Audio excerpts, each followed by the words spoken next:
Mima, Ayan. so what do you think, like this time 2025, what will you do para to make sure that you achieve your 2025 goals?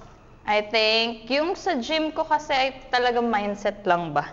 Kasi I know I can do it eh. Parang, alam mo yun, minsan na marami kong reason bigla, ganyan. So, and then yung sa financial stability ko, mas gusto kong maging ano sa tracker, gano'n. Nagtatrack naman ako, pero, diba? So, mas Yeah. ano sa tracker. At saka yung books, kailangan ko siguro itago yung cellphone ko para makapaglibro. So yun, that's me. How about yours? Well, this today? 2025, I'm gonna make sure na I will get an accountability person. Ah, okay. I think like with fitness, I believe dapat hindi ikaw nag-iisa. Like, hindi rin dapat si coach na. Dapat you find a community that will help you. Yes. Yung maglo-look forward ba? Correct. Na pumunta ka kasi hala, nandito yung friends mo, ganyan, gym tayo.